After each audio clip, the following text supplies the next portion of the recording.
A very warm welcome to our Men Are From Mars, Kashulia UK's Men Are From Mars global online event this evening. And just to say, introduce myself, I'm Carol Edmondson, and I am a volunteer host with Kashulia UK and have been volunteering with this amazing organisation since 2020. For those joining for the first time, a bit about Kashulia UK. It's a registered not-for-profit community organisation, which is going through the early stages of transitioning into a charity, very, very early stages. So it's a not-for-profit community organisation to empower and uplift women, but also inviting men to contribute. Hence our mixed event, Men Are From Mars. Not to be confused with Men Are From Mars, Women Are From Venus. No. The founder with us here is Ritu Sharma, who has, and I can vouch for this, dedicated her life to bringing women of this world to find their own power and true worth. The main aim of the organisation is to empower, connect communities, raise awareness of issues that affect women, to support women who are on a journey to create a life of fulfillment through their personal, professional, and financial growth. Projects include personal and professional development, health and well-being, domestic violence awareness and support for victims, and I've added this one here, Ritu, Let's Talk Happiness in person fortnightly events in our local area of Warsaw. And just before we start, please can I ask you all to mute your mics, and there will be an opportunity to ask questions of the speakers when all the speakers have spoken. It's an interactive session, so don't be shy. Make a note of any questions that crop up as we go through, and then we can open the floor at the end. So, are you ready? So I am so looking forward to this. For those who joined later, just to say, this is the last event, Men Are From Mars event for 2023, as we have a break in December and January. So we'll resume again in February. So we want to make this special. So kicking us off this evening is the wonderful, and I can't wait to hear your story, Mr. Singer. When Mark was given a life sentence in prison for a crime he had not committed, it would have been easy to see himself as a victim of injustice. However, Mark chose not to. Instead, he recognized that his beliefs and attitudes were to blame for him finding himself in that situation to begin with. During his time in prison, Mark had to endure the sudden and tragic deaths of his entire family, and subsequently hit rock bottom, came close to death himself following an overdose. It was at that point Mark discovered his turning point, and I'll let you take it from here, Mark. Thank you.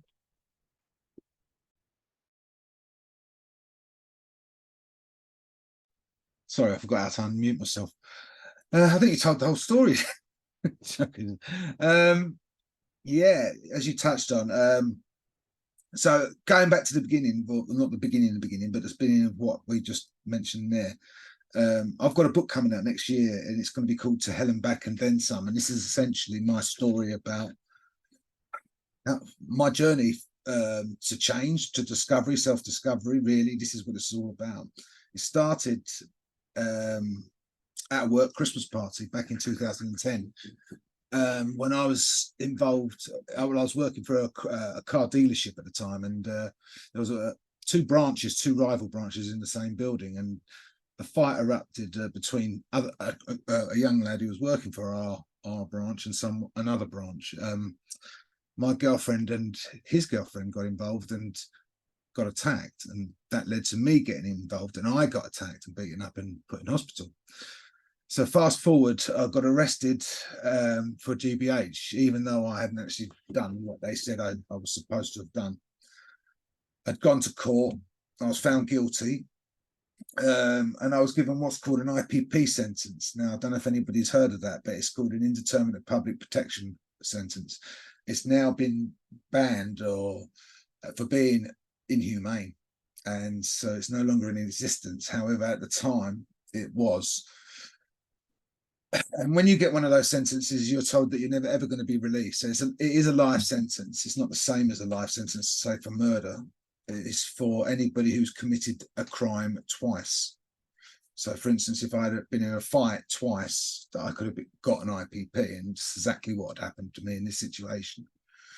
So, on the 11th of November, 2011, at 11 a.m. in the morning, ironically, and anyone who's spiritual might buy into that, but I was given a life sentence, and I was told that I was never actually going to be free again. At that time, I was that literally no one who had an IPP sentence was getting released from prison, because the release test was so high in terms of having to prove to the parole board that you'd never ever actually reoffend again, that no one was getting out. So literally, and even now to this day, there's a whole backlog of people stuck in the system, because when it was made illegal in 2014, it wasn't made retrospective. So anybody who still had the sentence had to serve it, including myself. So anyway, there was a whole furore like when I got sent to prison, because there was no evidence against me. Basically, I was found guilty on my past, and that's what I'm going to come to in a minute. I got sent to prison, and the first, obviously, thought is injustice, because you've been found guilty of something you've not done. And that was the same for everybody, my family and friends and everybody else. And so for the first part of that 6 years that I ended up spending in prison, I was focused on the guilt factor, feeling that I wasn't guilty, and that therefore I shouldn't have been found guilty. So I was fighting it, I was appealing it, and then it really dawned on me at that stage, probably early on in the sentence, that maybe there was a reason why I was here that's not somebody else's fault, and that maybe I should look more at myself. And I was doing courses to address my beliefs and attitudes and things like that. And it became apparent that actually, yes, when I was about 15, I was at school, and I used to get really badly bullied.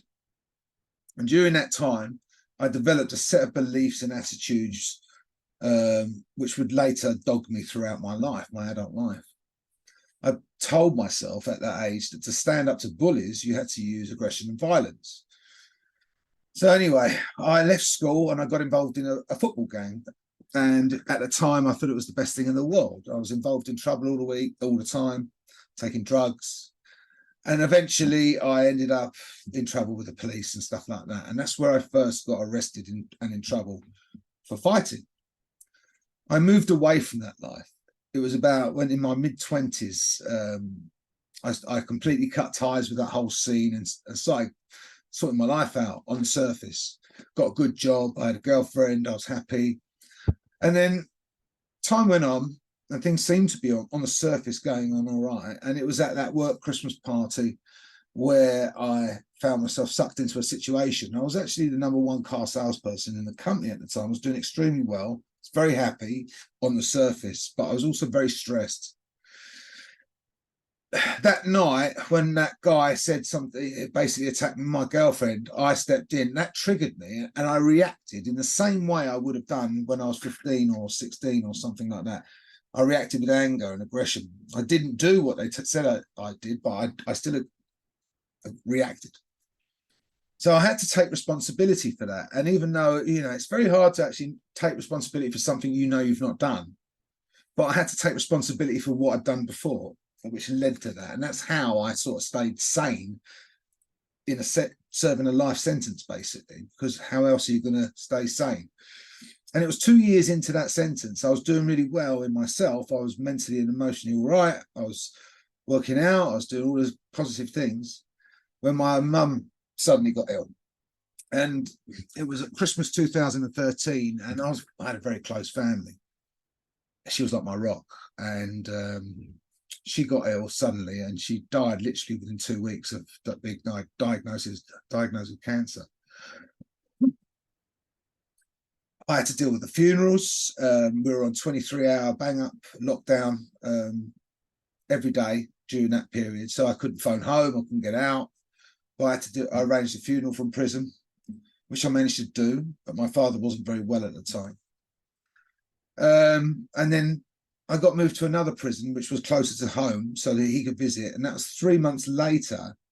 I think my father visited me once. 3 months later, after my mother died, I was on the phone to my dad, and he died of cardiac arrest, literally as I was talking to him on the phone. Literally, I had to go straight back to the cell and be locked up. Didn't know if he was alive or not. I found out a couple of hours later what happened. So that was my mum and dad. And I had to arrange both the funerals from there. I had to start selling the family home. We had 21 cats. My cat, ironically, died the day before my mum, bizarrely. I had to sell the family home, like I said, and the only way I could do that, I had no siblings and so on. I had to get friends to help me do that, move in, start moving stuff out and all of that. It was a very hard thing to do, and obviously just having lost your family, your mum and dad. 4 months after my dad, my grandfather died. He died at 97. So, all right, he was old, but it was still the last immediate member of family that I had. All in 10 months, I'd lost 33 people, animals, or things, such as my family home that I loved. My life was wiped away, basically, overnight, or over a 10-month period. At the same time, I'm being told I'm never going to be released from prison. It was 10 months after my mother died that I'd moved to what's called an open wing in the prison. And that means you've got more freedom. You can come and go. You've got a key to the door. You can cook and stuff like that. And as I was, that first night I'd moved over there, I phoned a friend just to let them know. And she said, I've got some news for you. Now, there was one person left in the entire world who I still had love for, who still had that connection with, who was still alive. And that was my ex-girlfriend. And she was traveling in Australia, and she traveled back from Australia to visit me, and visited me, and promised to come and see me regularly. And that was a massive thing for me at that time. I gave her $5,000 to get a car so she could come and visit me. And then didn't hear from her for like 5 weeks. Couldn't get hold of her. And then found out that she was now in a relationship with my best friend. So that was a huge shock as well. And it was actually the straw that broke the camel's back, because when I heard that, they never even knew each other. So it seemed odd that they'd got together, but they did. I had a breakdown, as Carol touched on at the start, where I took an overdose and nearly died. I had a heart attack. My friend thankfully found me, gave me CPR, and saved my life. And if I hadn't moved to that open wing earlier in the day, I would be dead. Because if that had happened on another wing, no one would have found me.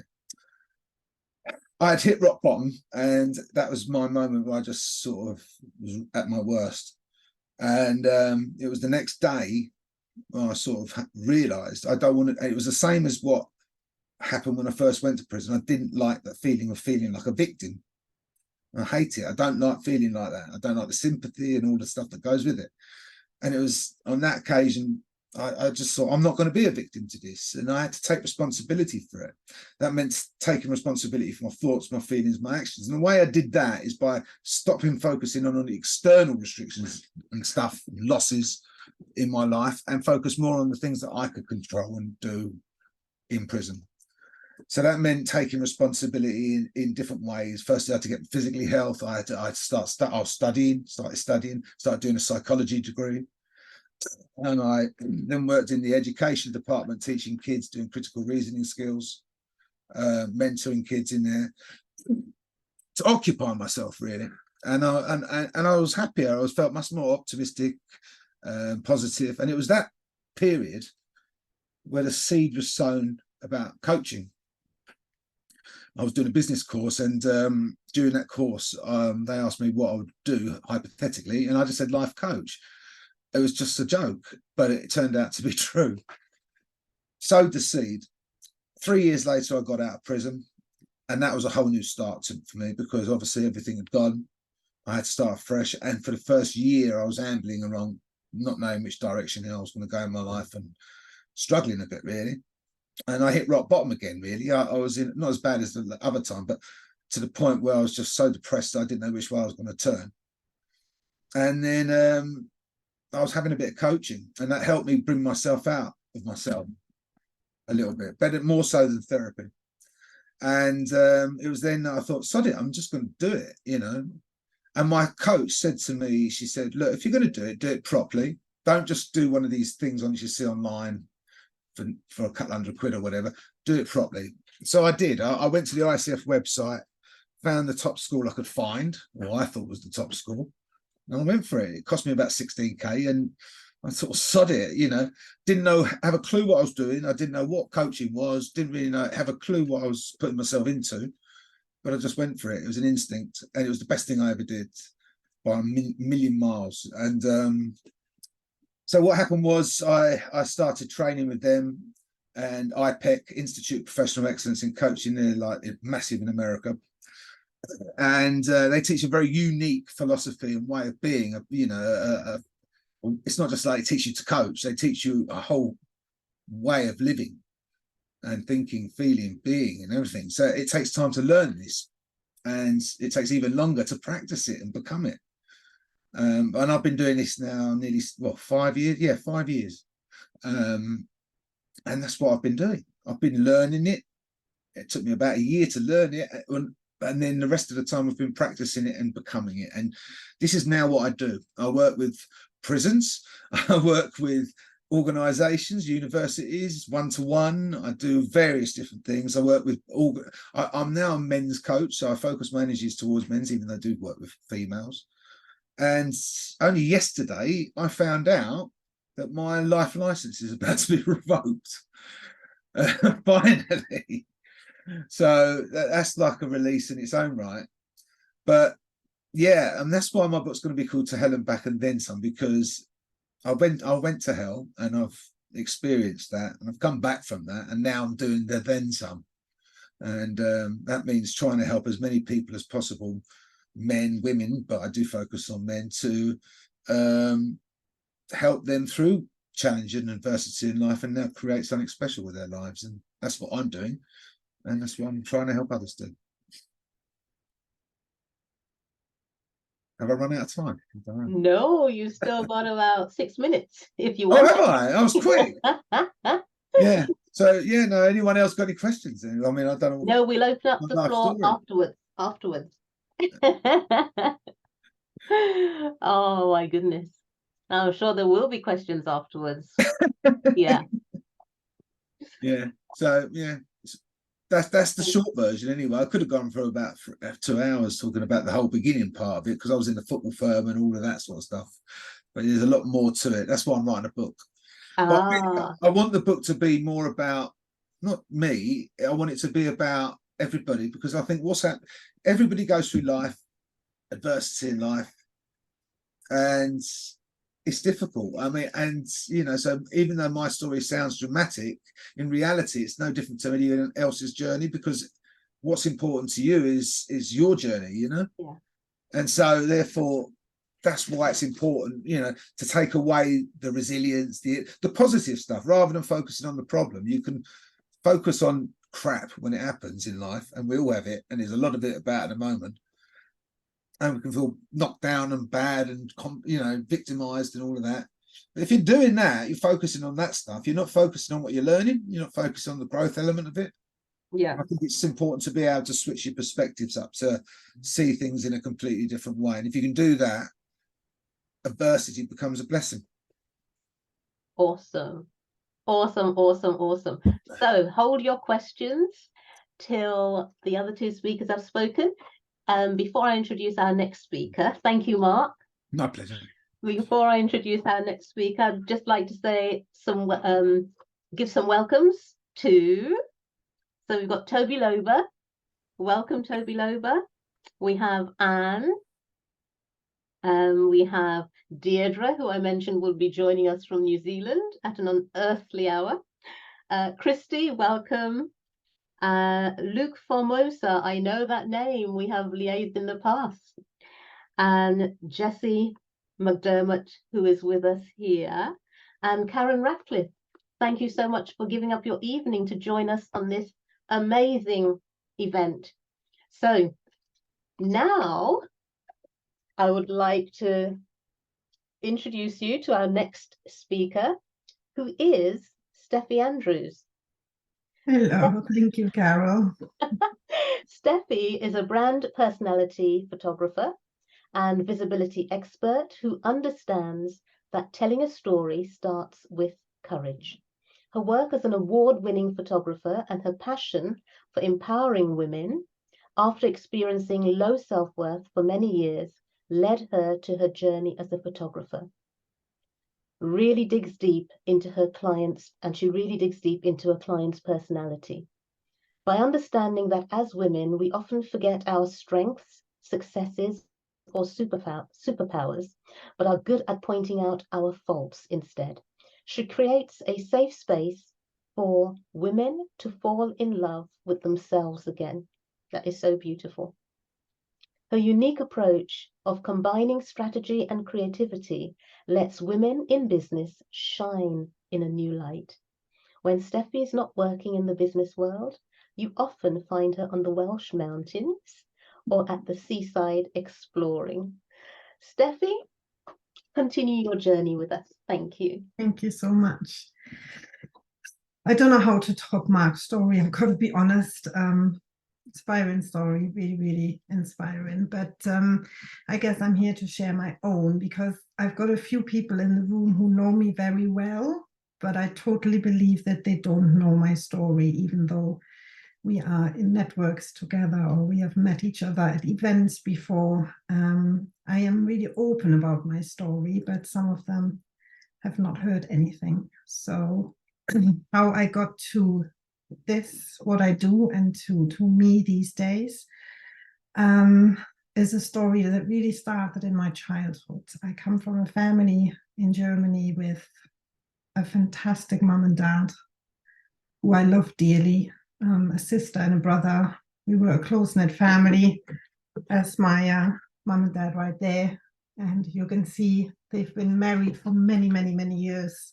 73 years, I think, they've been happily married.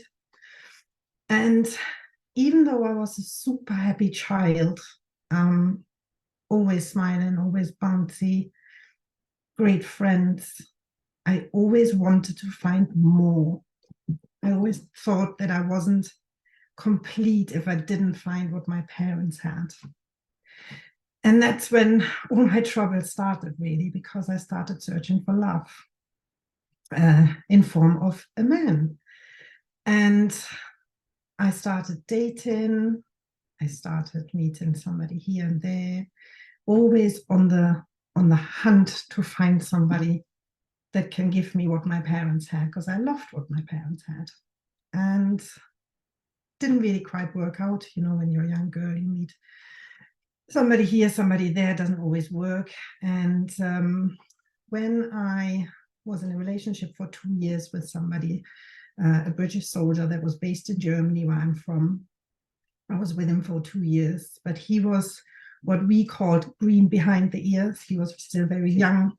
He still wanted to have a lot of fun. And I fell very ill before the millennium and was hospitalized. He came to hospital and, you know, the whole shenanigans. What do you need? Are you staying overnight? What's wrong with you? And I made a list of what I needed. I needed my toothbrush. I needed pajamas. I needed something, like everything that you need to stay in a hospital environment. And he kissed me goodbye, told me that he loved me, and I'd never seen him again, ever. He just vanished into thin air. And that really hit me, because I just never spoke to him again. He just disappeared. And for about 3 months after being released from hospital, I moved back to my parents' house. They looked after me. And it was my dad who said, what can I do to have my Steffi back, my happy Steph back? So I said, I want to move to the UK just for a year to get some work experience, and because I loved the UK, traveled many times. I said, I just want to go there for a year and start something new, not for long. So I did, and I went to the UK, deliberately stayed on my own for a little while. And then I met what I now say him. I met somebody who I instantly fell in love with because I was craving love, obviously. So when you crave love, instead of it finding you, you don't see a lot of warning signs. And I didn't see any warning signs for a long, long time. And we started dating. There were a few situations where I felt a bit uncomfortable. He was very brash, very loud. Sometimes he had a go at me when I did something wrong, or told me off in front of people. Didn't have many friends, which I didn't really find that unusual at the beginning. I just thought he's just somebody who likes being on his own. Then I realized how much he drinks, which was unusual for me as a German. We like a drink, but not that extensively. So those were little things that I saw where I thought, something's not quite right here. Inside, I had this niggly feeling. But I was committed. I was in a relationship. We continued to have good times. The niggly feelings were not overwhelming the good times at that point, until the first night when he became violent. He had a lot to drink, and there was this switch that he had from he was fine and funny for a while, and then it took one pint of beer that turned him. It was literally like somebody flicking a switch. And yeah, that's when he started being violent towards me. Not hitting first, that came a lot later. It was things like pushing me against the wall and questioning what I've done that day, or I've done something wrong that day, or the kitchen stuff was not in the right place, little things, and it all added up. And I thought I was a quite independent woman and a strong woman, thought at the time that that's what I was, because I always have been. But I think if any of you have ever had a partner who's a narcissist or violent or anything similar, you can't figure it out straight away. You always have this strange feeling in the back of your head going, is it me? Am I seeing this wrongly? Or have I done something to make him angry? Maybe it is my fault. And that continued and continued and continued. It got quite tough after just a few years. There were many situations publicly, but mainly behind closed doors, where he would push me down on the ground. My little dog, Holly, she was only about 3 months old, and she's a puppy. She had an accident in the house. She peed in front of the sofa because she was desperate to go out. And instead of telling the dog off, he told me off for letting that happen. So he grabbed me by the scruff of my neck, pushed me into the dog pee on the floor, telling me that, yeah, it's my fault that happened. And that continued. Everything was always my fault. I made him cross. I made him angry. I said something that he didn't agree with. And that turned into my appearance. He decided what I should be wearing. He was a big, huge football supporter. So going to the football stadium, I had to dress up. Heels, skirt, coat. I didn't want to wear that. I'm not a person that wears that. So I wanted to be in jeans and a hoodie like everybody else. But no chance. I had to wear that. Otherwise, he would be cross with me all day. And so I had to have the choice. Will I let him be cross and something happens later, or do I just do what he says? And I decided most of the time I was with him that I did what he said to keep the peace. And just not to get hurt, I guess. It got worse, physically worse, mentally worse.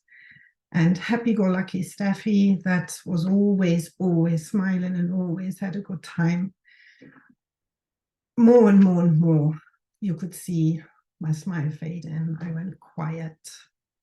My friendship group went smaller and smaller because nobody liked him. Nobody liked him. It was very apparent, but I did marry him. I was pregnant, so I decided that we should get married. On the wedding night itself, he got extremely drunk. I was pregnant, I couldn't drink, obviously. And on the way back to the guest house at the Welsh seaside, he told me that he cheated on me. That was on my wedding night.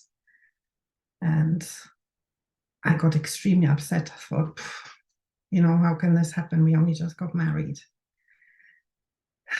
I cried all the night through while he was passed out in the hotel room from drinking too much. And the next day, when I devastatedly said, "Why did you do this to me?" He said, "I didn't. I just wanted to see how you react." So he was a very disturbed man. There was many things wrong. But by that time, I was already so low confidence that I just took everything. It's hard to understand for a lot of people. A lot of people always ask me, "Why didn't you go? Why didn't you leave?" But when you're in a situation like that, they chip away at your confidence bit by bit by bit by bit. And you end up not knowing who you are or where you could go. And he was very good at telling me that I would never find somebody again who would want you. That was always what he said. Who would want you? Look at you. And I believed that. After a while, you believe that. And my beautiful son was 4 years old when we went to see a friend in a close by town, and my ex-husband came with me. But as usual, he said, "I see you later. I'm off to the brewery down the road to test their new beers out." And my son was only little 4 years old, and he grabbed my face and he held it in his hand and he said, "Mummy, I will tell my daddy not to shout at you anymore." And that was it. I made the decision that I can't do that to my child, which is strange to look back now because I wanted to protect my child from hearing and seeing all that, but I didn't feel I had to protect myself for 12 years. 12 years I was with him. Long time for a young woman. But I did go. There were many incidents. I had black eyes. I had broken bones. I had, some of you know that already, he published me on Facebook pages as a hippo that's for sale. He did a lot of things to make me really small. And for many years to come after that, I decided to move away with my little boy. I practically fled my marriage, looked after him for quite a while as a single mom, and I was destroyed. I was 2 years of being in a very dark place. And I mean, very dark. But I had to keep going for him, and I did. And one day I started walking. It reminds me a little bit, I don't know how many of you have seen Forrest Gump, when he starts running and he doesn't stop. That's exactly what I did. I went out into nature, I started hiking, I took my dogs, and I found something that I didn't have before, and that was solitude and silence in my head. The more I walked, the more I had time to think deep. And when I started exploring, I found places that I've never seen before, and it brought me joy. And I started taking my camera, then I started posting pictures. Then people started messaging me that my pictures made them happy, that my pictures brought them through a hard time. And it all spiraled from there. It's a little bit of a long story how I got into my business. But photographing women, what I do now, is something where I experience every single day that they all dislike themselves in one way or another. It's the weight, it's the age, it's the no confidence, because somebody at some point in their life has told them that they're not enough, or they had a breakup and they've been told that they're not enough, or parents told them, or friends, girlfriends that made fun of them, or their business fell apart. There's so many reasons, but 99% of the people that I work with, that I meet, they don't tell me how great they are. They all tell me what's wrong with them. And I absolutely love taking that away from them, making them feel special, seeing past what they don't see and look further and see exactly what's great about them. And when I get that out in pictures and they see them and go like, my God, I haven't seen myself like this in a long time, it just lights me up so much, because my big mission in life is that everybody should just be so happy with who they are and what they are about.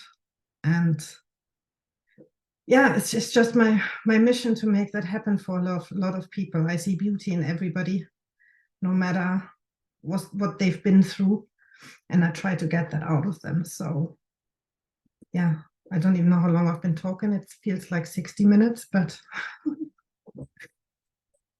No, you've got another 6 minutes if you want to. Oh, 6 minutes again. We had 6 minutes with Mark. Yeah, so when I see women that I photograph and they hide their flaws a little bit, but when they get a little bit more confident and they get out of their shell, you can see their personality changes. All of a sudden they smile again and they get really bubbly again. And all of a sudden they start sharing their story. And I dig deep into their story. I want to know who they are and what they have achieved and why they are special.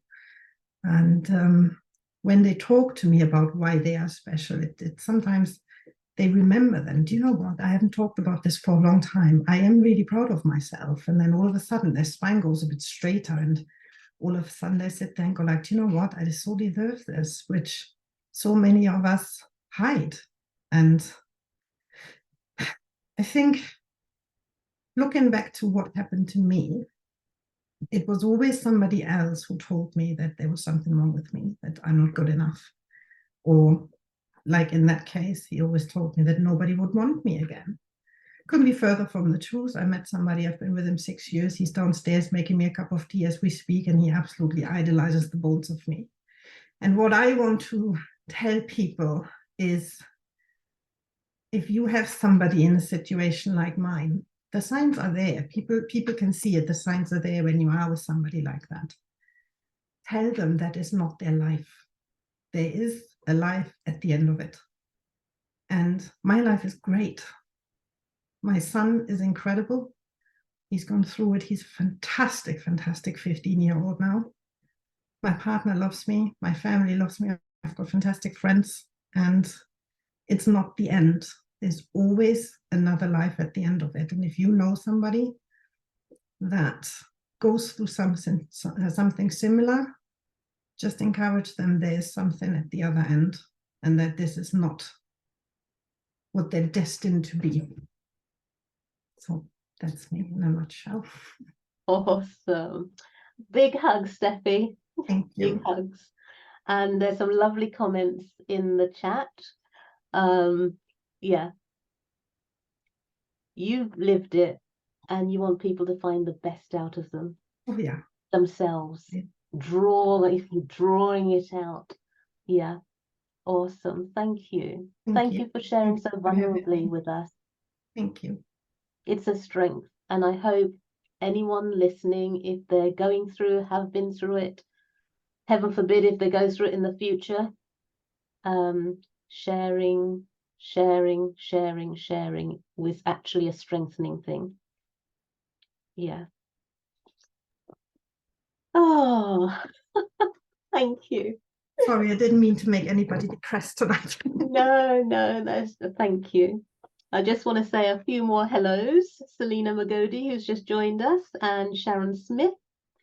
And we had two Karens on before, and I only recognised one. So Karen Ratcliffe and Karen Jones, a warm welcome to you.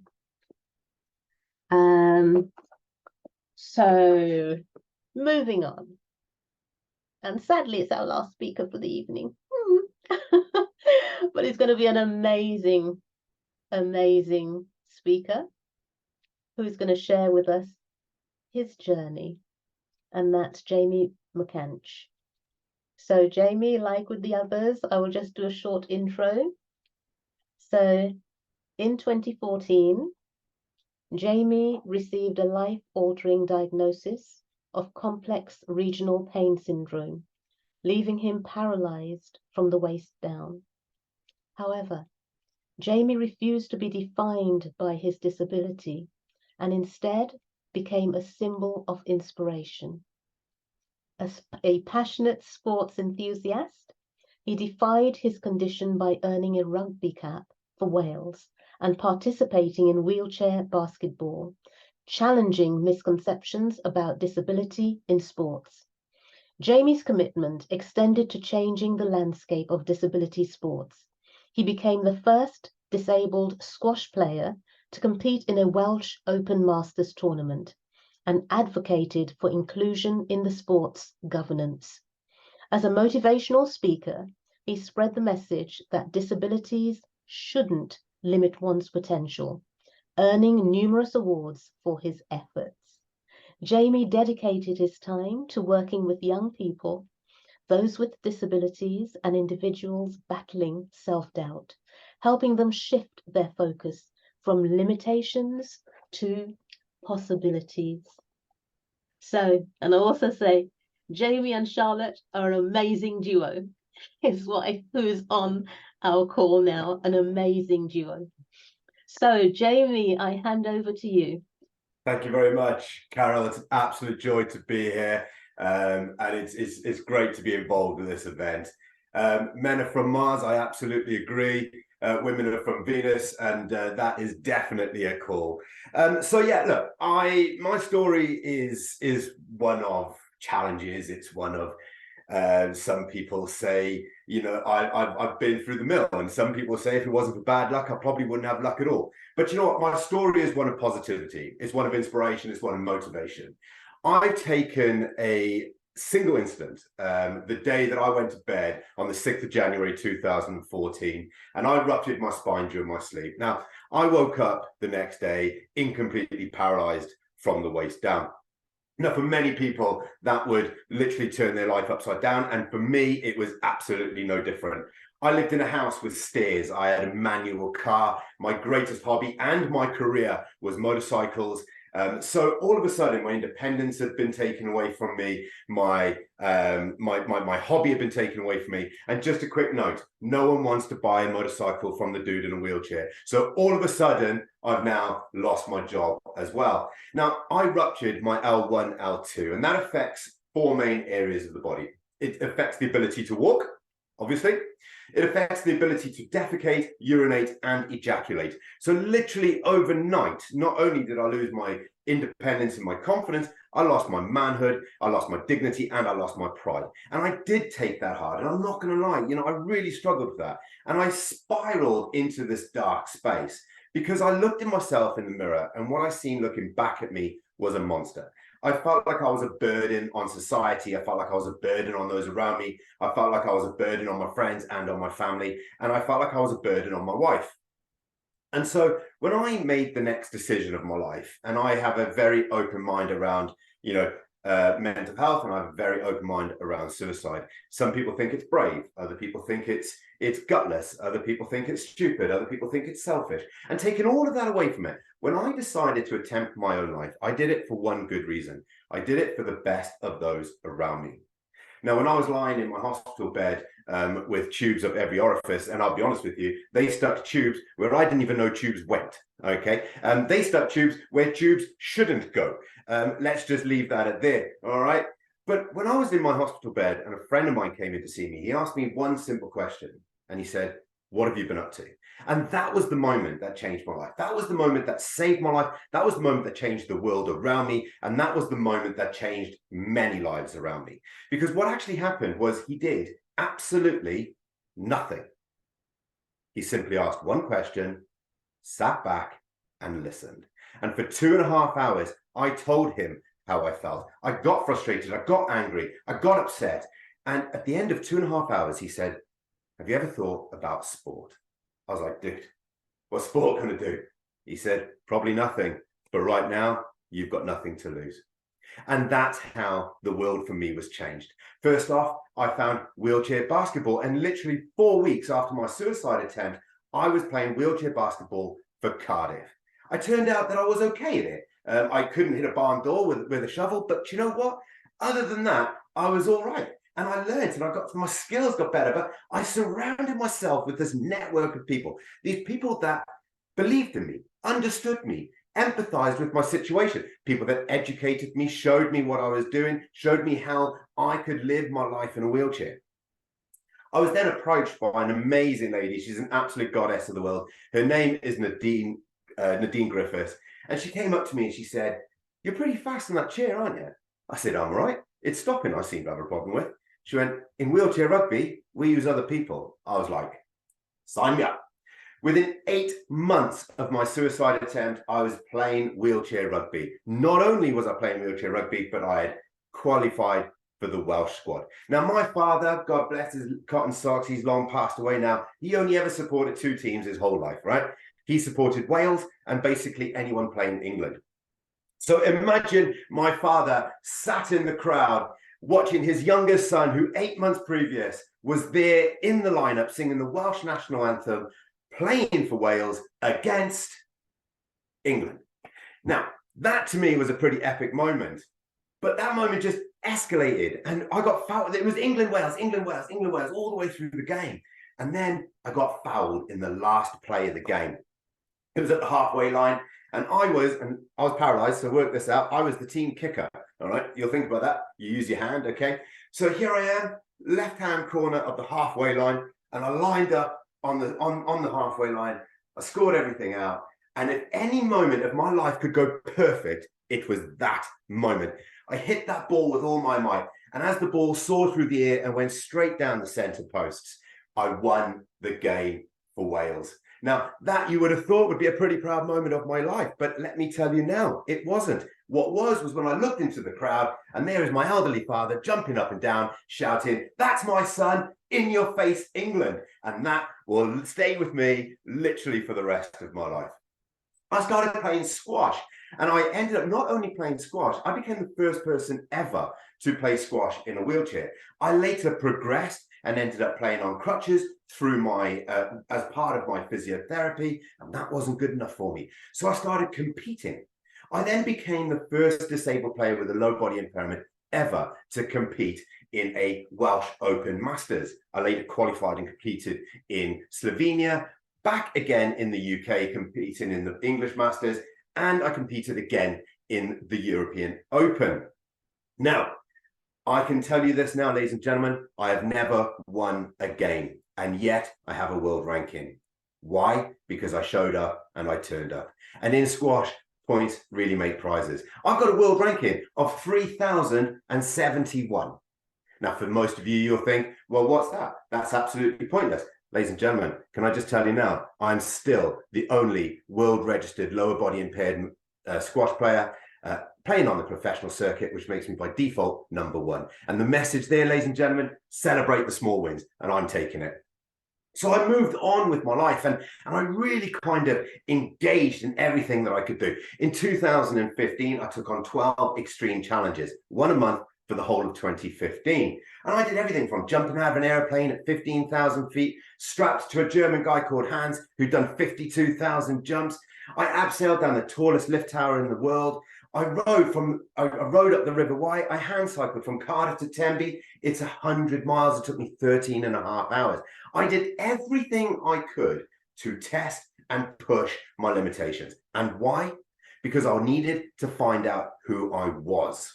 I needed to find out the real version of me. And that started all from a simple idea. In 2015, in January 2015, on the anniversary of my paralysis, I had a funeral. And I had a funeral for myself. And people ask me, why? Why did you do this?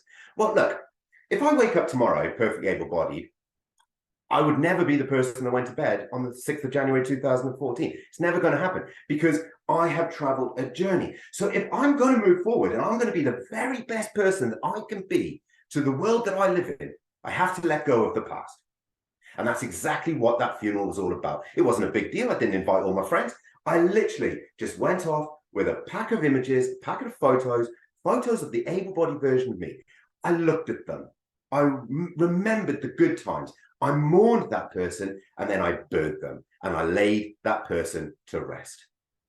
Now, I was living the dream, literally, in 2015. I was breaking records. I was pioneering sport. I was inspiring anybody that would be willing to listen or work with me. Young people, young disabled people who thought that their world had come to a rocking end, or they just didn't know where to turn. And here I am, climbing mountains on my hands. That was the point of what I did. And I raised £250,000 for charity in that 12 months. And that was a byproduct of actually me trying to find out who I was. In 2016, I was nominated for the prestigious Charles Holland Award. There was 200,000 nominees worldwide. Now, listen, I'm not going to lie. I'll do pretty much anything for a free food or even a t-shirt. All right. So when I got the phone call to say that I was down to the final 3, I was like, what's the format of the night? And they said, well, it's a black tie do. I thought, okay, got to dress up. 3-course meal. I said, stop right there. They said, yeah, everything okay? I said, what, I get fed? They were like, yeah. I said, right, I'm in. I rocks up. Little did I know, little did I expect, I'd never thought about it in a million years, would I actually become the 5th person in the UK ever to be awarded the prestigious Charles Holland Award. And this put me into a massive stage. I now ended up as a motivational speaker, and now, 9 years on, I'm on every stage all over the place. I do talks all over the world, and I love what I do. I love the ability and the capability and the opportunity to inspire people. And if I can inspire one person a day, I'd be considered successful, and I really would. But this put me on the big stage. This put me on the telly. It put me on the news. It put me on the radio. I got to speak to some amazing people, and it launched this motivational speaking career. But that still wasn't enough for me. I wanted to reach as many people as I physically could. I started doing talks in schools, colleges, learning organizations, because I believe that they're not kids of today. They're the future of tomorrow.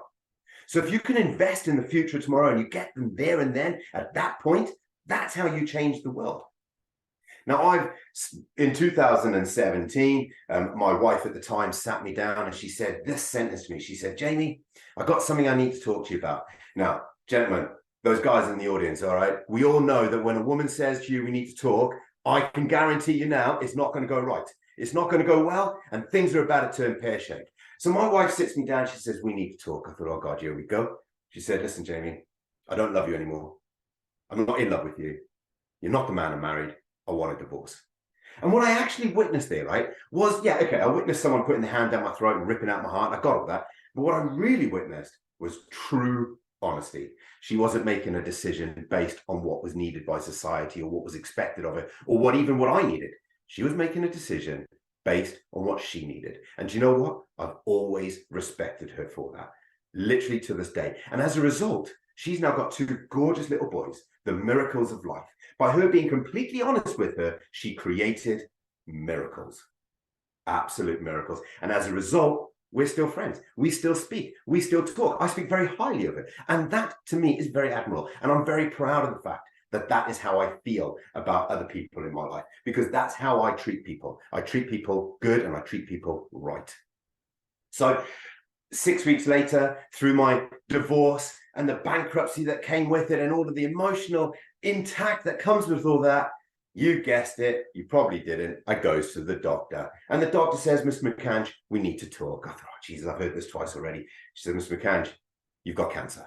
So now I've entered this realm of chemotherapy, and this is an adventure that I did not expect to have to participate. And I was struggling, really struggling. And my mum, I love my mum. My mum's got grey hair, right? Now, what that actually means is that she has a ticket to honesty. So people with grey hair, they could be honest and everyone goes, oh yeah, they're old, all right? Now, my mum is a lovely human being. She's absolutely amazing. She's my hero. She walks in my house and she says, looks at me up and down. She goes, Jamie, it has to be said, you look like shit. I said, thank you very much, Mum. I don't know if you've noticed, but I'm kind of going a bit through it at the moment. She said, look, I think you should move back home with me. I said, Mum, I'm a 33-year-old man. I'll move in on Thursday. So that's exactly what I did. I sold all my stuff and I moved back home with my dear old mum. And do you know what? Life was going well, right up until the point where I found her collapsed on the living room floor. So I'm working on my mum. I'm on the phone to the ambulance, keeping my mum alive. It was her 66th birthday that year. And for her birthday, she gets diagnosed with a 3.5-inch brain tumor. So now me and my mum have entered this vortex, this adventure of chemotherapy. Whilst I was having my treatment, she wouldn't have hers. And while she was having hers, I wouldn't be having mine. And that meant that one of us was always strong enough to look after the other. But you know what? We got through it. We got through it together. We got through it as a team. All right. We kept each other positive. We kept each other motivated. Now, going through all of that, I was still turning up every day. I was still going to work. I was still going to play in my sports. I was playing as a professional athlete. I only missed 2 squash games and 1 basketball competition.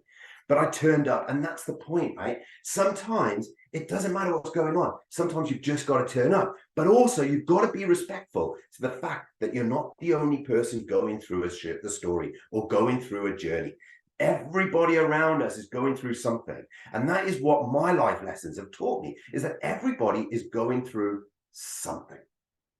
So listen, 2018, I went into remission. My mum had her operation. She had a 3.5-inch brain tumor removed out of her brain, which is quite something when you're at that age. You're literally conscious for the 22 hours whilst they remove that brain cell by cell. Think of this, my mum is nearly 67 years old and a doctor spoke to her for 22 hours whilst removing a brain tumor out of her brain.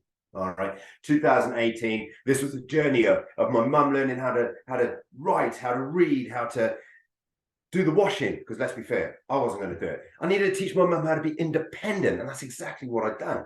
And then 2019 came along, and I decided to get back into the dating world. Now, ladies and gentlemen, let me tell you, right, the whole dating world is horrific, all right? There's no nice way of putting it. I decided to go on a dating app. Jesus. So it goes on this dating app, you've got to go on there and you're righty-likey, lefty, not so muchy. All right. And you, as a man in the dating world now, right? As a man, it's not so easy. Gone are the days where you can go into a pub and you just go, you are, darling, can I buy you a drink? That don't happen anymore, right? Now you use dating apps and you've got to have a prefixed Shakespearean monologue. And then when you eventually get from stage 1 and you get to the point of, let's go for coffee. And you go, yeah, can we go to this place? Because I'm a wheelchair user. And all of a sudden, delete, blocked, ghosted. And this happened time and time and time again. So I gave up on the whole dating app. And then someone wealthed me with the knowledge of Bumble. Now, Bumble's slightly different because the woman is in charge. That's right. Start off as you mean to go on. So I goes on to Bumble and I righty-likey. And then there's Hot Blonde from Sweden. She righty-likey'd as well, right? And guess what? Guess what the first thing she said to me was? Hi. Just hi. And now we're married. We run 3 businesses together. We've even climbed Everest together. So listen, ladies and gentlemen, the message out there is small talk. It still works.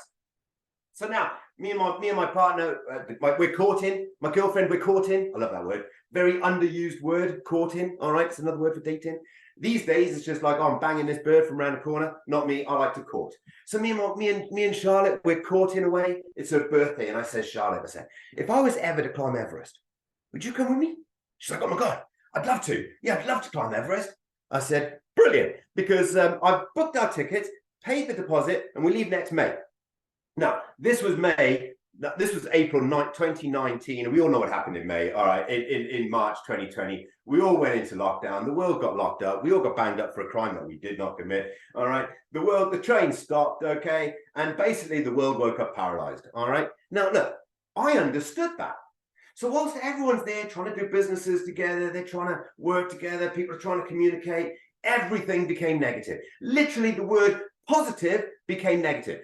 We all stood on the doorstep, right, on a Thursday, okay, banging our saucepans for the NHS. Not one of you went out there and went, it's okay, I'm a positive person. Look at me. I'm positive. No, you wouldn't do that. What you actually did was walk down the street and you went, it's all right.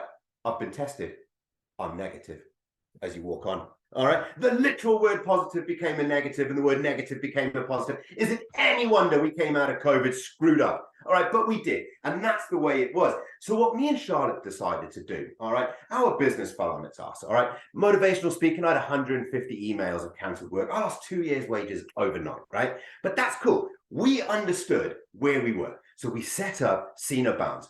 We wanted to create a safe space where people could sell their products, promote what they do, work in their services, work together, communicate, speak to each other in a safe environment where it wasn't about how many people had or was dying of COVID. We knew COVID was happening, all right? But there was a group of people out there that didn't get the bounce back loans. There was a group of people out there that didn't get the government support. There was a group of people out there that were still trying to run a business in a positive environment. We created the positive environment, and that positive environment became See No Bounds. And off the back of that, I, as a role model for young people, I have now supported and sponsored 17 young people with my beautiful wife, Charlotte, into business. We support them and we work for them. And don't get me wrong, all right? Some have won, some have lost, and that is life, okay? But we've invested, we've tried, we've helped, and we've worked towards getting these people into a positive place where they cannot just survive, but thrive. Our whole business model is built on that. We want people to understand that there's a world out there where they can be successful. Anyone can start a business. It's a piece of piss. The hardest thing about running a business is making it successful. And that is what we try to do and what we encourage when we're working with the people that we work with. We started out with 40 members. We now have 2,500 members globally. We've just launched Singapore. We're about to launch Europe. We're looking at launching Italy. We've got clients in Australia, America, New York. Oh yeah, New York is in America. Who knew that? We've got clients all over the place, right? And we love every single one of them. We know them and they all work together and they collaborate. And that is what our business is all about. Now, of course, we've come out of lockdown, right? And now people are in a whole new realm. They don't really know what to do. So we've now run online events all over the world where people can come together. But me and Charlotte still had a dream, and that dream was Mount Everest. And we put it off. I actually said these words. It's all right, love. This only happened for 3 months. All right. I've never been so wrong in all my life, right? So anyway, we eventually gets on the airplane and flies to Kathmandu. Kathmandu, by the way, ladies and gentlemen, is absolute chaos. If ever you've been there, it's complete, chaotic, calm. Never in my life have I ever seen a man riding a motorbike with a 2-year-old sat in front of him and a wife sat on the back breastfeeding. But in Kathmandu, it's perfectly normal. And let me tell you something else about Kathmandu. They take health and safety very seriously. Their flip-flops are yellow. So we then get to Kathmandu, enjoy some time in Kathmandu, and then we have to fly from Kathmandu to Lukla Airport, the most dangerous airport in the world. We get on a tiny little aeroplane and the pilot says, ladies and gentlemen, welcome to Lukla Airlines. Oh, thank you very much. He said, I'm about to embark to Lukla Airport, the most dangerous airport in the world. Ladies and gentlemen, there is 11 pilots qualified to land and take off at Lukla Airlines. And I am very proud to say that I know all 11 of them as he launches us into orbit. Now, look, if you get it wrong on landing at Lukla Airport, you fly into a hotel wall. If you get it wrong on takeoff, you fly into a cliff. The margin for error is very, very small. But let me tell you now, the last thing that will go through your mind will probably be your ass. But luckily for us, the pilot was qualified. We landed safely and we embarked on the biggest challenge of my life, which was Mount Everest. Now, I can remember it took 14 days of hiking 16, 17 hours a day. And I've learned lots of lessons around that, right? And I could sit here and do that talk and trust me, I could take the 6 minutes from Mark and the 6 minutes from Steph, and I could multiply it by 10, all right? But I'm not going to, okay? But let me tell you, some of the lessons that we learned. I got up to base camp, right, of Everest. And I remember, I've had a poster of Everest on my wall my whole life, right? I've had a poster on my wall of Everest since I was 7 years old. And I remember getting to base camp and I remember standing on that rock and I remember looking out and thinking to myself, base camp, I've made it. Bit of a shithole, but I made it. And I remember the walk back. And then what do you do once you've achieved your lifelong goal? What do you do when you've achieved everything you've ever wanted to achieve? Well, you wake up at 4 o'clock the next morning and summit another mountain. And we summited Kalapatar at 6,000 meters in the dark. And I sat there whilst the sun rose over Everest. And I sat there and I realized something, that the goal had been Everest Base Camp, but the dream had been what I'm looking at right now, sat on a rock, 6,000 meters above sea level, looking at the sun rising over a high definition picture that I've had on my wall since I was 7 years old. People ask me, what is the difference between goals and dreams? Dreams is where you want to be. Dreams are what you want to achieve. Dreams are all the things that you can see yourself being. And goals are the steps and the targets that you have to use to get you there. Now, I've had a lot of luck in my life, all right, and I have a lot of faith. I have faith in those around me. I have faith in my friends. I have faith in my family, and I have faith in my wife. Me and Charlotte are not in this together, and not on this on our own. We're in this together, okay? She knows more about complex regional pain syndrome than my neurologist. And let me tell you, she's bought into me knowing fully well that not only have I got CRPS, I've got a condition that will eventually break my internal organs down, stop my diaphragm from working, and I will die. I know what will cause my demise. I know how I'm going to die, and I know what I'm going to die of. What I don't know is when. Now, God dealt me a deck of cards, and I've decided to play poker. But we've worked this out together. But let me tell you something else. My wife is 50, and right now, she's going through menopause. If ever you want to see a challenge, let me tell you, ladies and gentlemen, wake up one day and your good lady wife wants to kill you and you don't even know why. But you know what? We have a conversation. We have communication. I know more about menopause now than most women, and I'm very proud of that. Why? Because I've invested time into it. I went on a course to learn about menopause. Why did I go on a course to learn about menopause? So that I could understand why my wife wants to throw me off a cliff. That is the benefit of working as a team. And if we don't work as a team, we've got nothing. If we don't work together, we've got nothing. And that's the point. All you'll end up being is stuck in a room on your own. That is not where I want to be in life. Now, I've achieved a lot in my life, and I'm about to finish this off. And I know that I've probably gone over, and I'm going to apologize in advance. And why? I get excited. And then the problem is I don't know how to shut up, all right? But I've achieved a lot in my life, right? I've raised hundreds of thousands of pounds for charity. I've worked with young people around the globe. I've written a book. I run a very successful business. I'm very lucky and privileged with the people that I meet. I'm successful in marriage, and yet I've been divorced. I'm successful financially, and yet I've been bankrupt. I'm successful with my friends, and yet, let me tell you, ladies and gentlemen, I have lost friends. And I don't care, because the people that are still here in my life, I hold dear. And those people I will invest in until the day I die. I trust people. I work with people. I'm a well-liked person. I would consider myself successful. And why am I successful, ladies and gentlemen? I'm stood in front of you now, probably the most successful person you'll ever meet. And let me tell you why. Not because I'm big-headed, not because I'm rich, not because of any of that. Because I understand the value of failure. Because you see, ladies and gentlemen, I have touched many lives in my time. I've worked with hundreds of people. I get people messaging me every day telling me that they're doing something because of something I've said or something that I have done. I've inspired new generations. I am changing the world one person at a time. But why am I such a big failure? Because let me tell you, if I was always successful in everything that I have ever tried and tested, ladies and gentlemen, I wouldn't be here. I'd have successfully killed myself, and I'd have successfully died. Isn't it ironic to think that actually my greatest success has been because of my greatest failing? And yet we fear failure. I don't fear failure. I don't look at failure. I don't give failure a space of my time. What I look at is I either win or I learn. I have never failed in my life. I've learned from the lessons that I have had. And from that, I've done it better. I've done it differently. I've changed things. I've become positive. And now I get to share that message. Yeah, I've been through all of that and I get it. Now I act as the beacon of hope to other people. And I'm very proud and very honored to do that. Now, listen, you don't have to listen to what I've got to say today. I get it. All right. Some of the people that will listen to me, some people will like what I've got to say. Some people won't. Some people will believe me. Some people won't. I don't care. All right. But just take this away from you.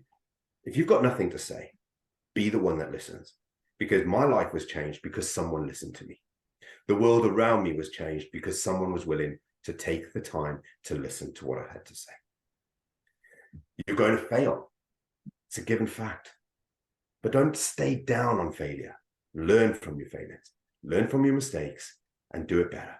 Everything that we do, every bit of academia we've ever studied is because someone failed. Albert Einstein himself was sent home from school one day with a note from his teacher saying that this boy will never make it, get him a job. He is now the symbol of academia, and yet he was illiterate. Don't fear failure. Don't be put down by others. Don't allow other people to drag you down. If someone is behind you and holding you back, let them go. If someone is below you and dragging you down, cut them loose. You don't need those people in your life. And ladies and gentlemen, my one final note. There are going to be times when you fall over, and that is not a crime. The real crime is when you stay down. Yeah. So when you fall, always get back up. Thank you very much.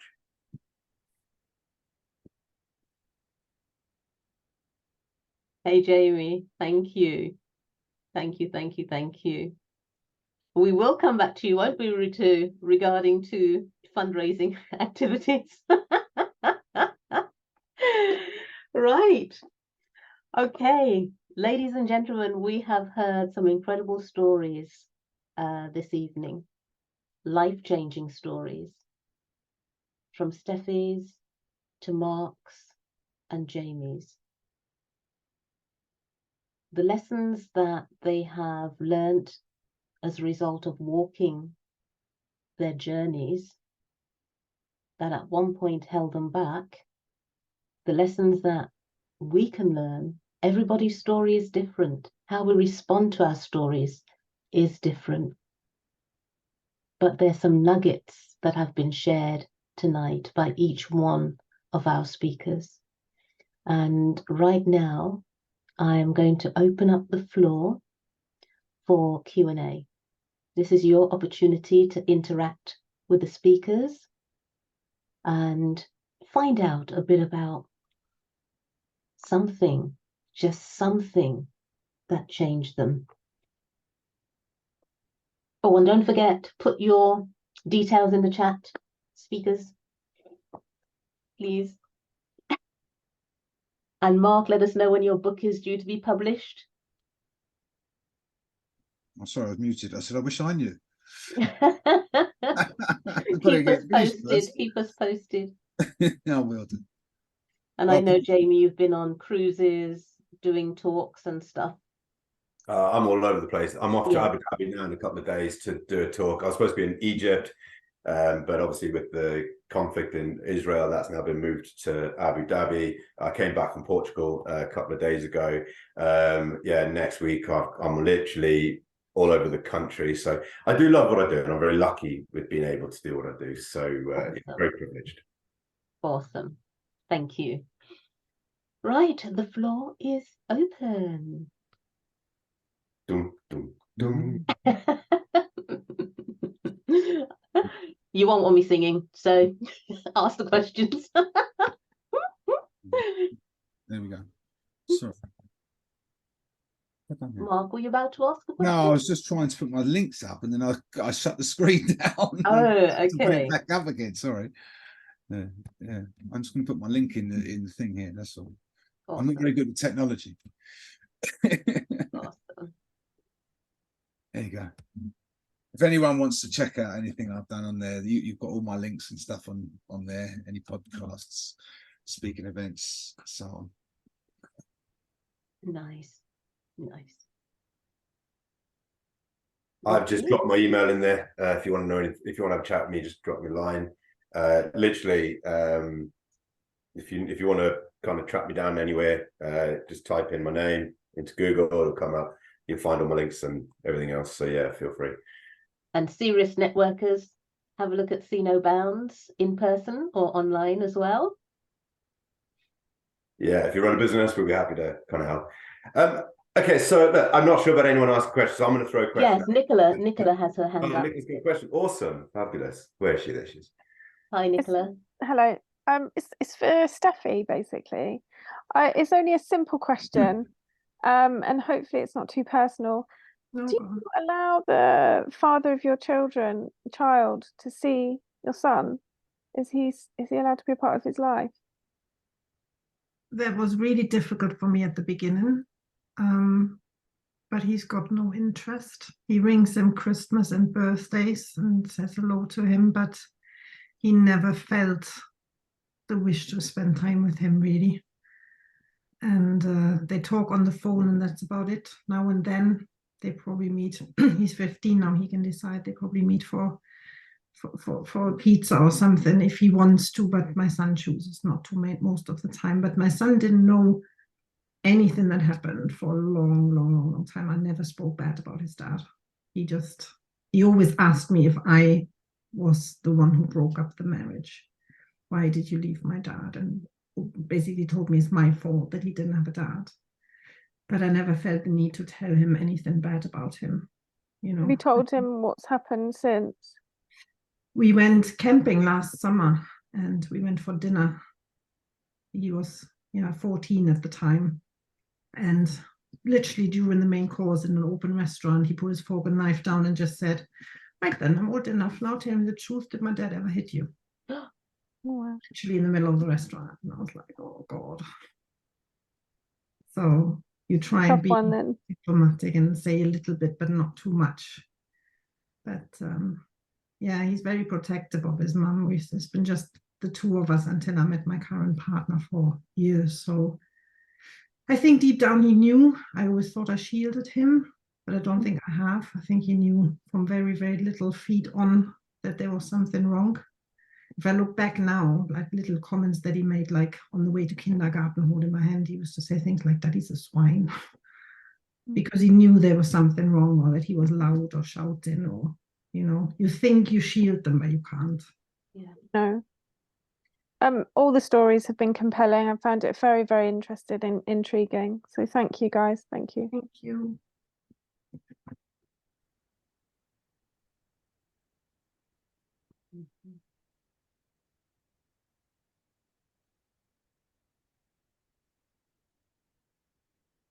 Welcome, Caroline. I don't think I said hello to you. I've just noticed you joined. So welcome, warm welcome to you. Oh, thank you. I don't know how to do. I don't know how to work anything. Am I speaking? Don't even know that. Yeah. Yeah. Okay. I joined really to support Steffi. Oh, Because, thank you, lovely. Yeah, I haven't seen you for at least 3 weeks. Yeah. Caroline is one of my gorgeous clients, so I've been working with her and following her, and she's amazing. Oh, wonderful. Hi, Awesome. everybody. Nice to meet you. I haven't been to this group before, but I've heard a lot about it, so I thought I'd try it. Excellent, excellent. Sorry I'm so late. I just got home from work. Oh, So. well, thank you for, you could be relaxing now. So thank you for joining us. It's wonderful. Yeah. Oh. Carol, can I ask Mark a question, please? Yes, please. Mark, after everything that you've experienced, because it really hit me when you said how many people and animals you lost that you loved. 33. 33. How are you now? I'm probably the happiest I've ever been in my life right now, if I'm honest. Yeah. Because I do the work. I mean, I wasn't obviously when I first started it, but because I practice what I preach basically. And if I didn't do that, I'd probably have killed myself a long time ago, if I'm being brutally honest with you. Unpacking your baggage from the past is not an easy process, but and there was a lot of very difficult times during that post period over the past 5 years, where I've worked since I learned the philosophy that I learned and started putting it into practice. At first, I was probably still doing very counterproductive things. I was hanging around with people who were not very good for me, and I was doing things that weren't really moving me forward. And it took me a lot of self-awareness and self-work, internal work, to really come to a point where I accepted myself again and the past, because obviously I had a lot of guilt, a lot of blame, a lot of stuff like that going on, which I struggled to move forward from. and it took me a good period of time to work through all of that. But when I did get through that, again, there's always challenges, but it's just the way I choose to see life now. I see life as opportunity. So if I do, life's not been easy for anyone recently, but the truth of the matter is that, instead of seeing everything that's negative that happens as something to get sad about or down about, and don't get me wrong, I'm a human being, it affects me the same as anybody else, but I'm quickly able to then switch my perspective up to, try and learn from it or grow from it and see it as a positive, and trust the process of life, basically. So I've become much more spiritual. I've become much more in tune with myself. I'm less, I don't know, stressed, I suppose, or I don't worry, I don't get anxious, don't do things like that ever. And that's all down to just practicing what I'm preaching every single day. I do get up sometimes when I get low, but that's natural and normal, because obviously if you've lost family, you're going to have times like that. But I'm able to see it for what it was and be grateful for what I've got rather than what I haven't got. Yeah. And that's essentially what I try and do regular. So I'm doing the one thing I love more than anything in the world now, which is helping other people. I mean, it's basically my goal. Jamie said before, even if you just influence one person in the world, then you're successful. And that's how I feel. It's not about money. It's not about how much I can, all of the other stuff that goes with it. It's literally about the feeling I get when I've coached someone, or I am coaching someone, and seeing the change in them. And you can see that. It's crazy. It's the they start off where I was, basically, or a lot of us have been in the gutter, feeling like your life's over and there's no way forward and so on. And then going to seeing them from being like that to confident, happy, at peace. I've got my longest client who I had today, just before this, funny enough, been with me now 2.5 years. And when he started with me, he's an IT consultant. He couldn't do a talk without getting nervous and sweating and worrying about it and things like that. Now he's addressing like crowds of 80 to 100 people in an auditorium, talking about stuff to do with his business, like you'd never believe. And this is all down to the work that I do and he does now, consistently. So it's life-changing stuff. And without that, if I hadn't come out of prison and gone and done the training with the IPEC, I'd dread to think where I'd be now, to be honest with you. I don't know what I'd be. I don't know if I'd be still here. Wow. Thank And the you. thing is, hanging over what was hanging over you for a number of years, that life sentence, knowing you didn't commit that crime, must have been, for some, would be soul destroying. It is. I mean, the thing is, like I said at the start of the talk, you reframe your way of seeing it so that you are able to keep your sanity, because it would destroy you otherwise. Yeah. And that's the thing. So, try it. The worst is when people do make assumptions. Obviously people will, and it's so I had to take responsibility for that, my actions and part in it, in order to make it palatable for myself, to get through it. But thank God, I mean, like now it's all come full circle, and it's crazy. It's like November, I'm very spiritual, but it's crazy that it's just been, literally just yesterday been told it's being revoked after all of this time. And it's crazy. It really is. I never expected that either. It's a great blessing. Oh, excellent. But that's also testimony to the work that I do, because obviously had I gone and done a different road, I wouldn't have attracted that. Yeah.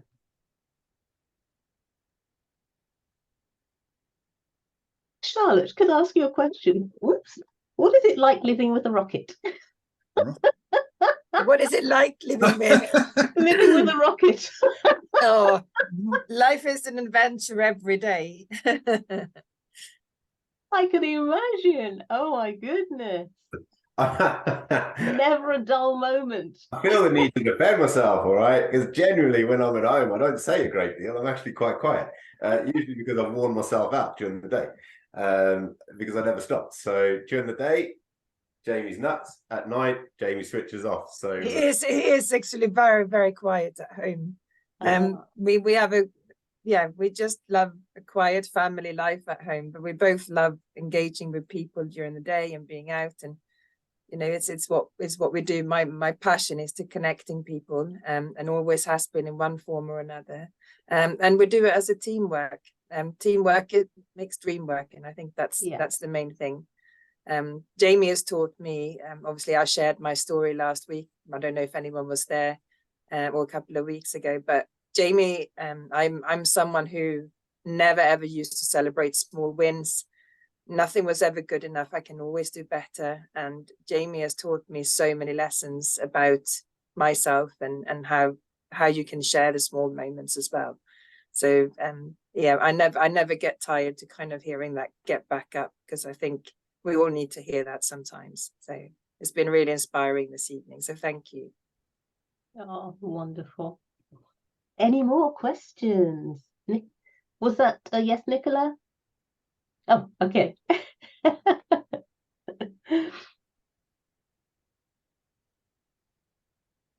Oh dear, Elizabeth, you're just joining us right at the end. You've missed it all. Elizabeth, welcome, but you'll have to watch the replay. We're on the Q&A now, but thank you for joining us. All the way from US of A.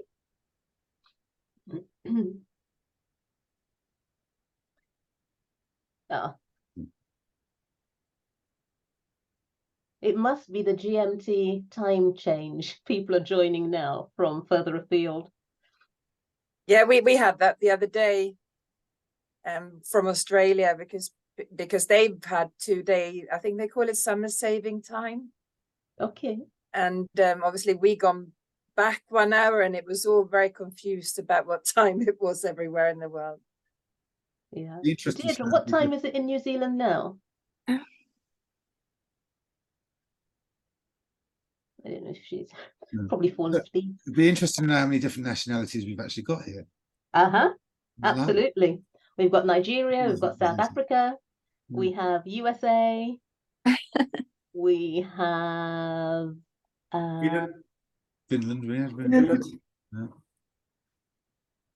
Oh, Wembley's in the house. That's just down the road from me. Who's that? It's Lucky. Yeah, it's Lucky. Hello, Lucky. One of my followers, supporters. Okay. So, if there are no more questions, I'm going to hand over to Ritu to share about some of the things that she's been up to. Oh, it's 9:34 in the morning in New Zealand. Oh my goodness.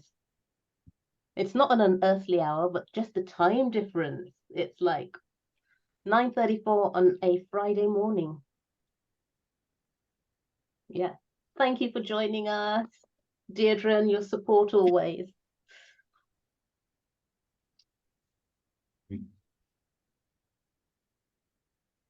Over to you, Ritu.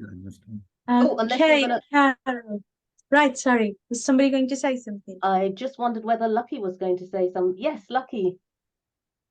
Go on, Lucky. Where is he? We can't hear you. Yeah. We can't hear you, Lucky. Where is he? Just... No. Is your volume all the way up? I thought you were the tech whiz, Lucky. He's definitely not on mute. He's not on mute. No. Must be the system. Are you connected to audio? Have you made sure that the speakers? He is. He's... Oh, having said that.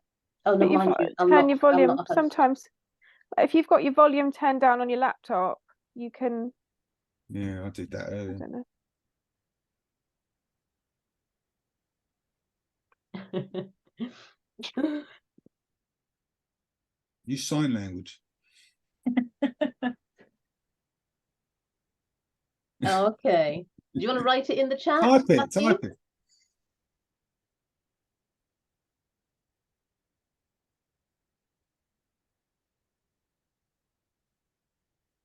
See that? Hello.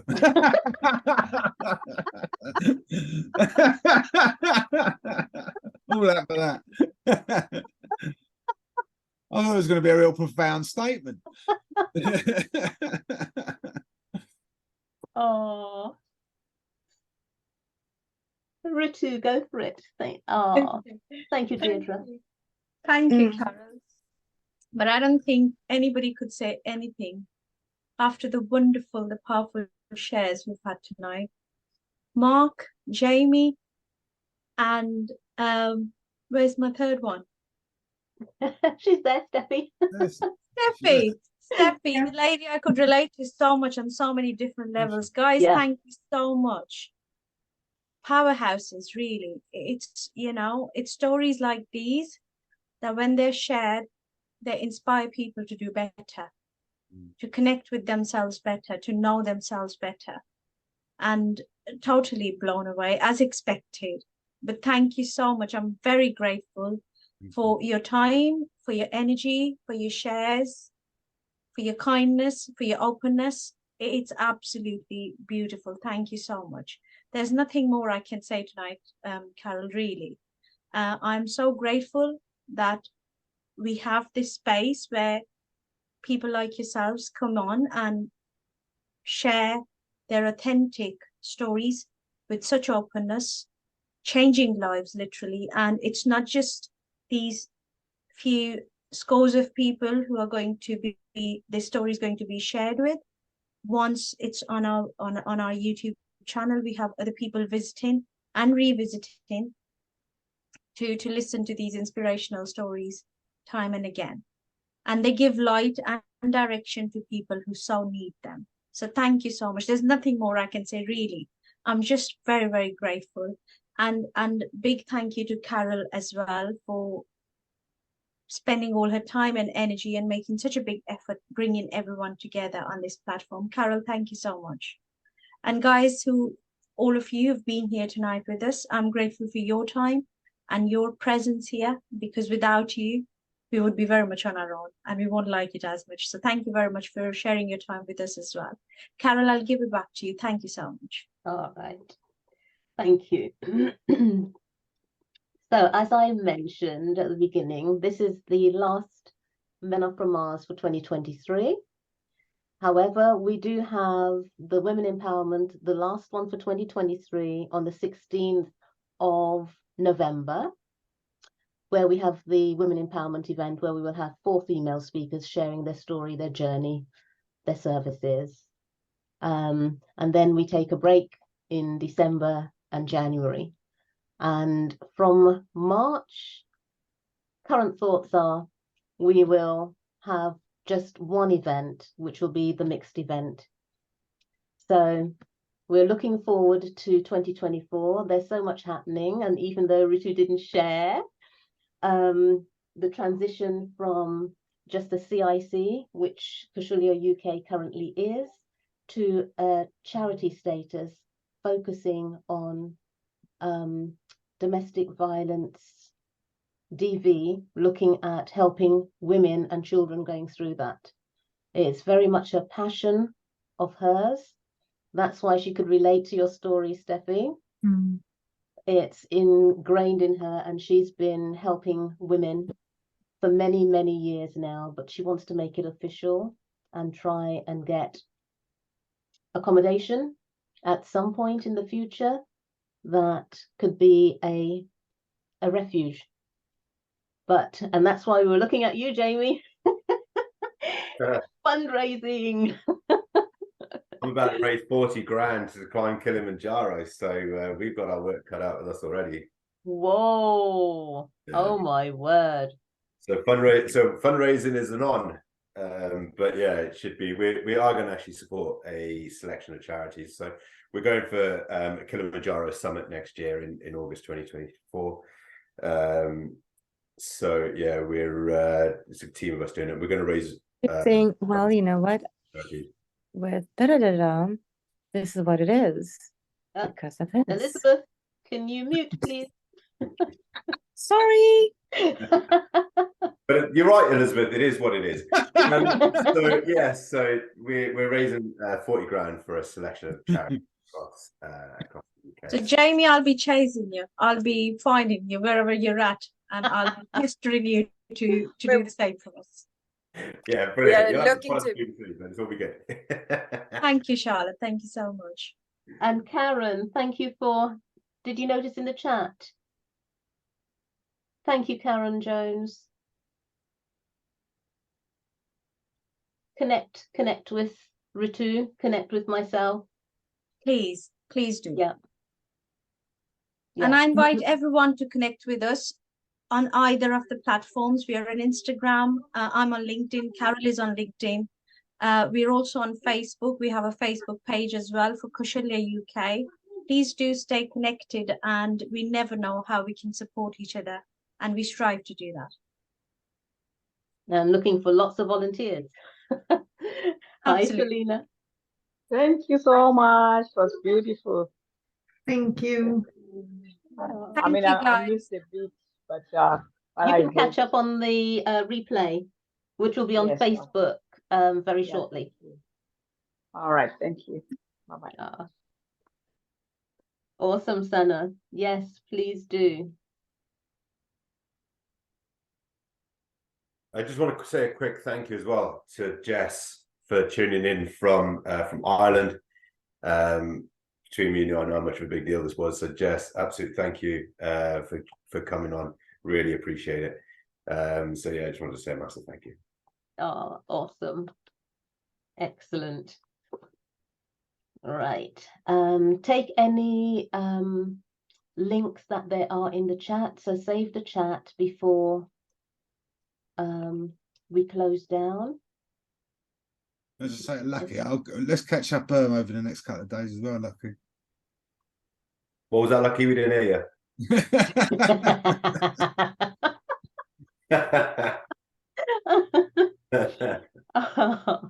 Yeah. No, I totally agree, mate. Totally agree.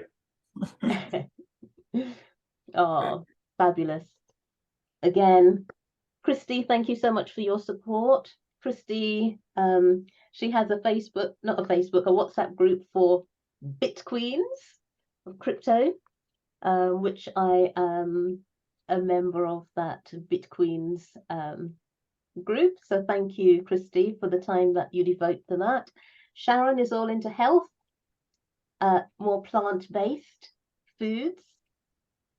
So Elizabeth is going to be a speaker on our platform in 2024. Toby Lober, who runs LinkedIn audio rooms, and they're very interesting indeed. So abundance and mindset.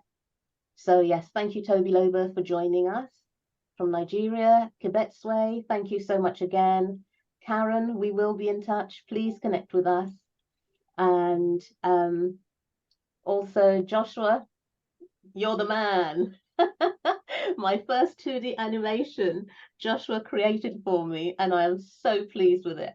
You're just a pleasure to work with. So thank you. Thank you. Thank you very much. Sana, lovely you joining us, and do connect, definitely connect. And Caroline, Lucky, have I missed anybody? Deirdre, we already connected, and I thank you again for your support. Steffi, thank you so much again. And Mark, pleasure. Amazing. Jamie, what can we say? Oh, and yes, you do make a wonderful duo. You do. You and Charlotte. Love you both. We love you too. We love you too. So I think that's it from me. Okay, thank you for having me on. It's been lovely. I've really enjoyed it. So thank you very much and appreciate it. And to the other speaker, I don't know if Steffi's still here, but I think yes, she is. Yeah, on the top. You know, and kudos to all of you. So well done. We're going to the pub now, can we? Please. Sorry? We go to the pub now. It's too cold. Have you not seen outside? Go to the pub. Go to the pub. In that weather. Bloody storm going on. I'm going to go and watch telly, not going to pub. I'm Have a cup of going tea. to ride it out with a pint of Guinness. Try and get I've actually got Guinness in the fridge. I might have one of them here. Oh. All right. Wishing you all a beautiful rest of the afternoon, evening, depending where Afternoon, I you're was gonna joining say, us from, and morning. Deirdre, your Friday has started. Wishing you a wonderful rest of the day, and thank you always for your support in joining us when you can. So Thank you. My Have a pleasure. great evening, everybody. Oh, Thank you very so much, much. guys. Thank Good you. evening. Bye. See you soon, Lucky. Bye. bye.